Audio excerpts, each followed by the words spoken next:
Paz seja convosco. Vamos à leitura da palavra de Deus. Lucas capítulo 7, 19 ao 23. E João, chamando 2 dos seus discípulos, enviou-os a Jesus, dizendo: És tu aquele que havia de vir ou esperamos outro? E quando aqueles homens chegaram junto dele, disseram: João Batista enviou-nos a perguntar-te: És tu aquele que havia de vir ou esperamos outro? E na mesma hora, curou muitos de enfermidades, e males, e espíritos maus, e deu vista a muitos cegos. E respondendo então Jesus, disse-lhes: Ide e anunciai a João o que tendes visto e ouvido. Os cegos veem, os coxos andam, os leprosos são purificados, os surdos ouvem, os mortos ressuscitam, e aos pobres anuncia seu evangelho. Pai amado, Deus querido, que bom, Deus. Que bom saber das boas novas da tua palavra, que bom saber do que o Senhor tem para nós, que bom saber que o Senhor entregou o seu melhor, o seu Filho por nós, aquele que nem mesmo o seu próprio Filho poupou, como também não nos dará com ele todas as demais coisas. Obrigado por toda a provisão, obrigado por toda a graça, obrigado porque os céus estão abertos, o teu altar, e temos um convite para que nos acheguemos ao teu altar com confiança, a fim de que sejamos ajudados em tempo oportuno. O altar está aberto. Em nome de Jesus, amém. Paz seja convosco.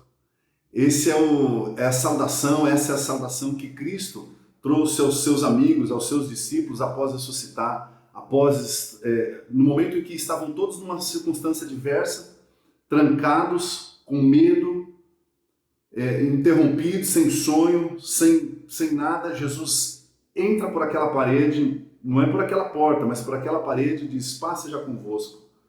Toquem em minhas mãos, vejam, sou eu mesmo. No caso, para Tomé, ele disse isso. Mas para os demais, tem algo para comer? Paz seja convosco. É a paz que Cristo dá, e não nos dá como o mundo a dá. Bom, alguns capítulos antes aqui, do Evangelho de Lucas, a gente percebe João Batista e vê João Batista preso, encarcerado, trancado. Por ter trazido a palavra de Deus, ele estava preso. E muito tempo já se passou, e naquele calabouço onde ele estava, naquela prisão, naquele cárcere em que ele se encontrava, as notícias não eram boas. Eram ameaças de morte, agressões, torturas, más notícias e más notícias. As circunstâncias eram todas adversas, aparentemente, para João. A perspectiva de João Batista parecia que estava abalada. Por quê? Porque o mesmo João Batista que no início do Evangelho, inspirado pelo Espírito Santo de Deus, aponta e diz para os seus discípulos: Eis o Cordeiro de Deus. Olha ele ali, ó. Eis o Cordeiro de Deus que tira o pecado do mundo.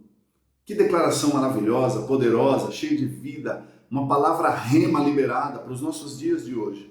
Eis o Cordeiro de Deus que tira o pecado do mundo, que resolve o problema do mundo. João Batista disse isso, João Batista que batizou Jesus, o seu primo Jesus.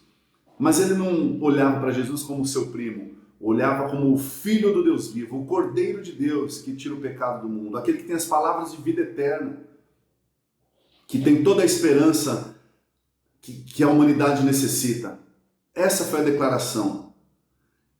E ele, batizando Jesus, ouviu aquela declaração dos céus de Jesus, onde Deus, após o batismo do seu filho, disse: é o meu filho amado em quem me comprazo. Esse é o meu filho amado em quem eu me comprazo. Deus, em poucas vezes na história da humanidade, ouve-se a voz de Deus audivelmente do alto céus, dizendo: meu filho amado em quem eu me comprazo.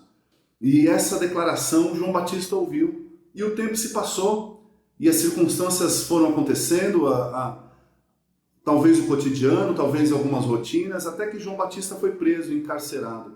E no cárcere, talvez ele não estava alimentado da palavra de Deus, e por isso sua perspectiva parecia estar abalada, porque ele diz isso, e alguns capítulos para frente ele fala para os seus discípulos, pergunta lá se Jesus é ele mesmo ou será que eu me enganei? Ou devemos esperar outro? Pergunta lá, porque não é possível. Olha o que está acontecendo comigo, olha as circunstâncias aqui. Olha que interessante, meus irmãos. Olha o poder das circunstâncias adversas. Olha o que a circunstância pode fazer com a mente humana.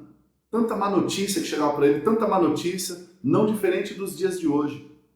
Tanta má notícia, e João Batista pegou uma exceção e universalizou essa exceção. E colocou tudo que ele tinha declarado, tudo que ele tinha feito em xeque. E foi para perguntar para Jesus Cristo.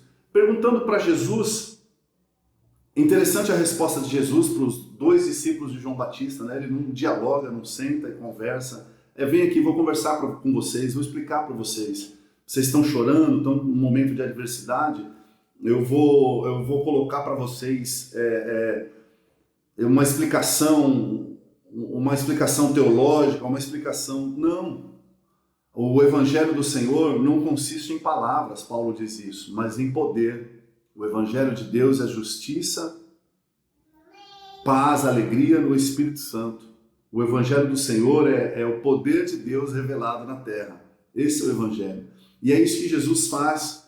Jesus, na mesma hora, não dialogou, não conversou, mas na mesma hora curou muitas enfermidades, é o que a gente viu, manifestou o poder. Na mesma hora, expulsou muitos espíritos malignos, na mesma hora deu vista a muitos cegos. E depois de mostrar tanta prática, depois de fazer tanta ação inspirado pelo Espírito Santo de Deus, Jesus vem e fala para eles, agora vocês vão e anunciem a João, anunciem as boas notícias, anunciem que aos pobres é pregado o Evangelho, anunciem que há esperança, anunciem que casamentos são restaurados, anunciem que mortos ressuscitam, anunciem que surdos ouvem, que paralíticos andam, anunciem que a reconciliação é ministrada, anunciem o poder de Deus, anunciem as boas novas, anunciem a alegria, anunciem a perspectiva de Deus. Jesus devolve a João Batista a perspectiva de Deus, a perspectiva do todo, do quadro pronto, da obra pronta, é o que Deus vê, é o que Jesus vê. O homem vê a aparência, Samuel já disse, mas Deus vê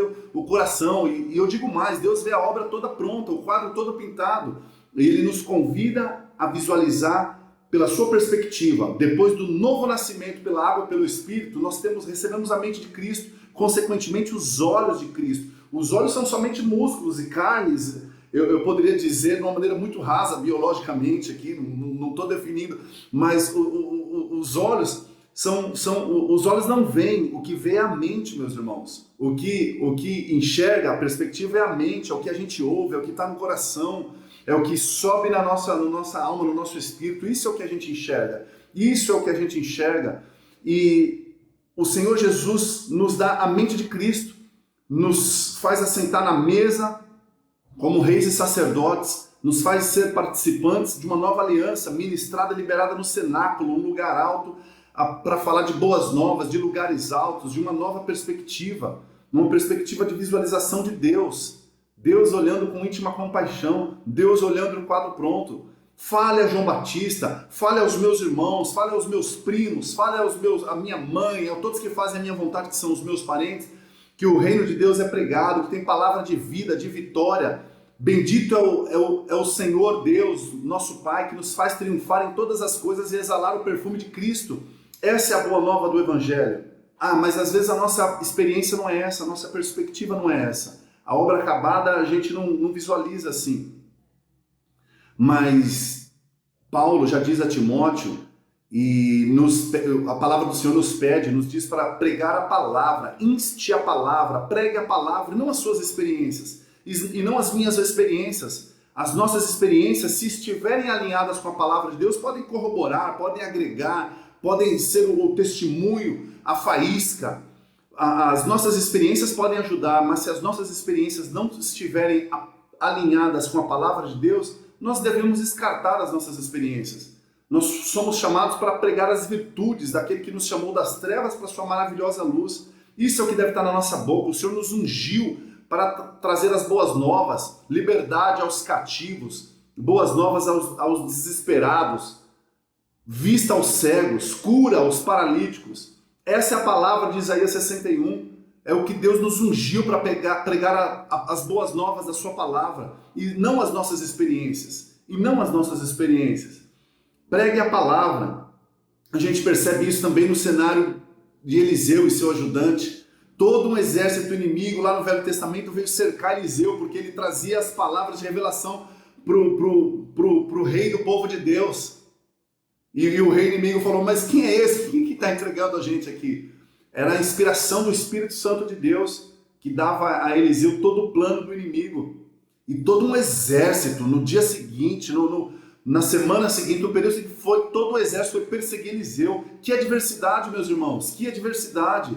Não era a Polícia Federal batendo às 6 da manhã, era todo um exército. Todo um exército, era a vista da perspectiva humana. E o seu servo falou, ai meu Deus, o que será de nós? E agora? O que será da gente? Olha a perspectiva. Eliseu falou, não, abre os olhos do moço. Ele já tinha feito um machado flutuar, um ferro flutuar na água. Isso não tem comprovação científica. Isso não é provado cientificamente. Mas isso é fé, meus irmãos. É fé. Nós não vivemos por vista. Não vivemos pelas nossas próprias experiências, pelo que a gente ouve. Mas vivemos por fé. Por fé. E a fé vem pelo ouvir. Ouvir as más notícias? Não. Ouvir a palavra de Deus. A palavra do Deus vivo, que é uma palavra rema. Que é a palavra ministrada lá no Egito para o povo de Deus, falou, tem uma terra para vocês prometida que manda leite e mel, uma terra, uma terra de esperança, de vida, tem liberdade, não é escravidão para vocês, não é espírito de medo que Deus nos deu, não é espírito de escravidão para estar debaixo do pecado, debaixo da lei, debaixo do medo, mas é um espírito de vida, de novidade. Eis que faço uma coisa nova, o Senhor nos diz em Isaías, porventura a gente não vai perceber. Pelos olhos da fé percebemos, importa que meu justo vive pela fé, e se ele recuar, minha alma não tem prazer nele. Mais bem-aventurado, Deus disse para os que duvidaram, mais bem-aventurado é os que creem sem ver, os que creem e não viram nada. Esses são os mais bem-aventurados. Sou eu e é você, meu irmão. Avancemos por fé, a vitória que vence o mundo é a nossa fé. A vitória que vence o mundo é a nossa fé, e as más notícias consomem o coração do homem, endurecem, embrutecem o coração do homem. As más notícias nos amoldam ao padrão desse mundo. E não vivamos segundo o padrão desse mundo, a Bíblia diz, mas renovemos a nossa mente, o nosso entendimento. Renove você, renove eu, mediante a palavra do Senhor. Vamos nos adequar à visão de Deus, assim como Eliseu orou pelo seu ajudante, abre os olhos do moço, e os olhos do moço foram abertos, e ele via anjos e todo um exército de anjos em favor deles, em favor da palavra de Deus. Nós somos rodeados hoje, a palavra de Deus nos diz, por uma grande nuvem de testemunha. E aí, qual vai ser nossa ação? E aí, qual vai ser nossa atitude? Qual vai ser nossa reação? Reação daquele que cura, que manifesta o reino de Deus. A você e a mim foi dado o poder de pisar toda a obra do mal. Toda a obra do mal. Toda a obra do mal. Deus de paz esmagou Satanás debaixo dos nossos pés. A palavra de Deus diz isso. Você é tido como santo, Israel de Deus. Rei, sacerdote, ministro de uma nova aliança. A nossa capacidade não vem de nós mesmos, mas do Senhor, para manifestar o poder de Deus aqui nessa terra. Aqui nessa terra. Jesus, quando voltou e entrou naquela casa, disse, paz seja convosco, e disse, é-me dado todo o poder no céu e na terra. O reino de Deus é manifesto aqui e agora, meus irmãos. Por fé, não é por vista, não é pelo nosso ânimo, não é pelas nossas lágrimas, não é pelo nosso sentimento, não, é por fé. A fé não é sentimento, a fé não é sensação, a fé não é vista, a fé não é audição, a fé é o poder de Deus, é certeza daquilo que a gente não vê, é certeza daquilo que a gente não vê, é o poder de Deus ministrado implícito em nosso espírito, é a conexão do Espírito Santo com o nosso espírito, isso é fé.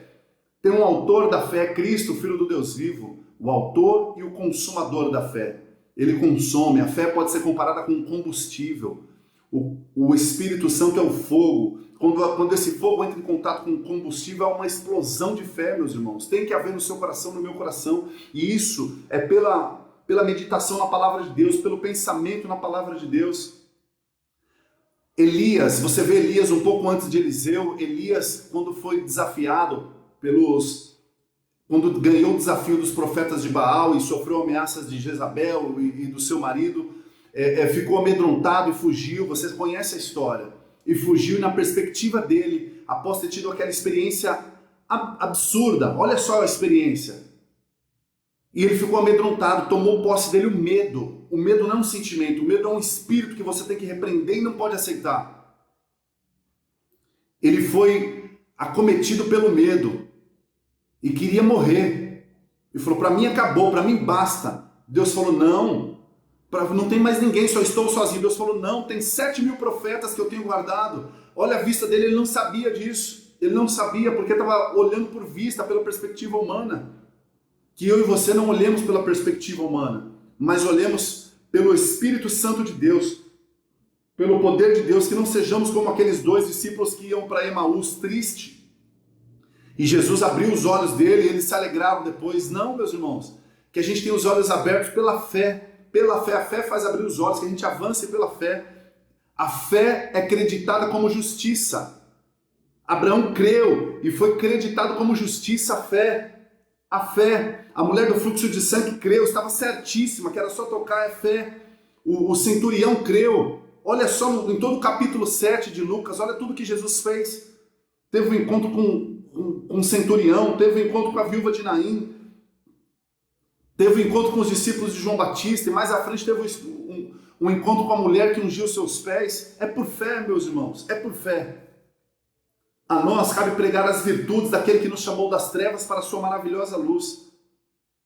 Nós temos que fazer como Jeremias, que vivia em uma diversidade só, mas da sua boca não entrava más notícias, não entrava o fruto do conhecimento do bem e do mal. Não, entrava a fé, entrava a vitória, entrava a palavra de triunfo, entrava a palavra de poder, entrava a palavra de trazer à memória tudo que me dá esperança, tudo que me dá esperança. Eu bloqueio as más notícias, eu rejeito as más notícias. Eu tenho certeza, como diz o salmista, tenho certeza absoluta que a bondade e a misericórdia do Senhor me seguirão todos os dias da minha vida. Eu tenho certeza que se eu não cresce, eu pereceria. Sem dúvida eu pereceria que se não cresce, que veria a bondade do Senhor na terra dos viventes. Deus tem preparado para você, para mim, para nós, uma mesa de abundância, uma mesa de provisão, uma mesa de poder, uma mesa de esperança. O Evangelho é a esperança. Deus tem uma arca de proteção, Deus tem livramento, Ele nos cerca, em Salmo 32, diz isso, com alegres cantos de livramento. Ele tem livramento para mim e para você. Deus veio desfazer as obras do diabo, Deus não veio matar ninguém, Deus não veio amaldiçoar ninguém, Deus não veio fazer nada disso, Ele veio desfazer as obras do diabo. Quem rouba, quem destrói, quem mata é outra pessoa, é o derrotado do inimigo das nossas almas. Deus veio nos dar vida e vida em abundância, veio desfazer as obras do diabo. A igreja avança contra as mentiras das portas do inferno. Nós rejeitamos as mentiras, nós avançamos como Josué e Caleb numa terra por conta da visão e da palavra liberada ao nosso favor. Está consumado, foi liberado na cruz. Toda maldição eu tomo para mim, Cristo tomou na cruz. Eu dou para vocês o cálice da nova aliança. A nova aliança ministrada no espírito de vocês. Em Filipenses nós temos que fazer como a instrução que Paulo dá aos irmãos daquela igreja. Tudo que é honesto, tudo que é puro, se algum louvor, se alguma virtude, alguma boa fama, nisso pensar, ou seja, isso ocupe a vossa mente.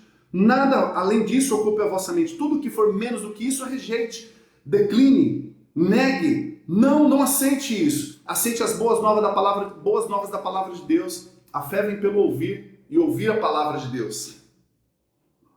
A fé nos traz alegria. A palavra de Deus, nós somos ungidos com óleo de alegria. Óleo de alegria é o que o Senhor tem para nós. Quando aquela mulher sirofenícia, que Jesus chamou de cachorrinha, insistiu com Jesus, Jesus disse para ela, não é bom tirar o pão da mesa dos filhos para dar para os cachorrinhos. E ela insistiu, você sabe da história, falou, mas só uma migalha me é suficiente. Jesus se surpreendeu com a insistência e a atitude dela, com a proatividade dela, não com a omissão, com a negligência, não, mas ela firmou o pé, estabeleceu e também foi acreditada como justiça. Ela não era um Abraão ali, mas ela entendeu o funcionamento do reino de Deus. E a gente percebe o quê? E ela obteve a sua bênção para a filha dela. Mas a gente observa o quê? Que na mesa tem um pão para os filhos. O pão vivo que Deus desceu do céu, que Deus providenciou, é o pão dos filhos que está à mesa, meus irmãos. Nós estamos assentados à mesa e Deus não rejeita não nos tira mais dessa mesa. Nós somos comprados por um alto preço, um preço de sangue que foi suficiente para nos transformar em filhos, em Israel de Deus, em reis e sacerdotes, em santos, lavados e remidos, em dignos, em justos. Nós somos justos no Senhor Jesus. Deus vê a obra pronta. Não olhe para suas limitações, não olhe para você mesmo, não olhe para sua alma, para sua carne, para suas ações e reações. Olhe como Deus vê, te veja como Deus vê. Alguém cheio do Espírito Santo, de fé, de coragem, de vitória, de palavra de Deus liberada. Tome posse todos os dias. Mas não é isso que eu vejo. Mas se transforme, se aprume a palavra de Deus, se atualize pela palavra de Deus, atualize-se você pela palavra de Deus, seja transformado dia a dia, um dia, 2 dias, um mês. Leia, tome posse, seja transformado por fé e avance. Avance e vença esse mundo pela fé. Deus tem vitória por aquele que nos amou. Somos mais do que vencedores. Já somos mais do que vencedores. Condene toda circunstância que não se adequa à palavra de Deus, conforme Isaías 54:17. Toda arma preparada contra ti não vai prosperar. Toda ferramenta preparada contra você não vai prosperar. E toda língua, toda notícia, toda palavra, toda sugestão preparada contra ti, que vier contra você, tu a condenarás. Condene tu, condenes tu. Fale você contra a palavra de Deus, a má notícia. No nome de Jesus, rejeite toda má notícia. Diga não, diga sai, Satanás. O Senhor te repreenda. Eu rejeito toda má notícia na minha vida, na minha família. Eu declaro a palavra de Deus na minha cidade, no reino de Deus, se movendo aqui. Assim como Cristo Jesus, nosso Senhor, no deserto, na diversidade, vença pela palavra. Diga assim está escrito. Eu profetizo a palavra de Deus. Eu declaro a palavra de Deus. Eu declaro o reino de Deus. Eu chamo o reino de Deus. E entendo que Ele já nos abençoou com todas as bênçãos nas regiões celestiais. Desça o reino dos céus aqui nessa terra. Oremos. Pai amado, Deus querido, louvamos o Teu nome, Deus. Obrigado, Pai. Obrigado porque não vivemos por circunstâncias. Não olhe as circunstâncias. Olhe o Teu amor, não me guio por vista. Alegre estou. Fomos ungidos com óleo de alegria. Fomos comprados por um alto preço, por um sangue preciosíssimo, Pai amado, que é suficiente, Deus. Não há adversidade, não há má notícia, não há futuro, Deus amado, que temeremos, meu Pai amado. Não há futuro que temeremos, Deus. Assim como Josué, somos fortes e corajosos. E avançamos nessa terra, meu Pai. Avançamos, Deus amado, pela palavra daquele que nos comprou. A palavra de vitória que foi liberada a nós, ministrada a nós, e um dia foi dito: está consumado, está consumado, está consumado, está consumado, Deus amado. É nessa consumação, na palavra do Cordeiro de Deus, que nos apoiamos, meu Pai. Deus, tomamos posse e avançamos, Deus. Avançamos, Deus poderoso, pois temos um povo para fazer avançar, Deus. Temos um povo para liderar, seja a nossa família, seja os nossos vizinhos, seja no nosso trabalho, seja na nossa igreja. Temos um povo, Deus, somos reis e sacerdotes, Deus. Fomos chamados para fazer obras maiores do que as tuas, Senhor Jesus. Na unção do Espírito Santo, meu Pai. Deus amado, que essa palavra seja como bálsamo no coração de todos os que ouvem, meu Pai. No nome de Jesus, e que a gente avance, Deus amado, por fé, por meio da fé, a vitória que vence o mundo. No nome santo de Jesus, meu Pai amado, que o Senhor te abençoe e te guarde, que o Senhor faça resplandecer o seu rosto sobre ti e tenha misericórdia de ti. Que o Senhor sobre ti levante o seu rosto e te dê a paz. Em nome de Jesus, amém.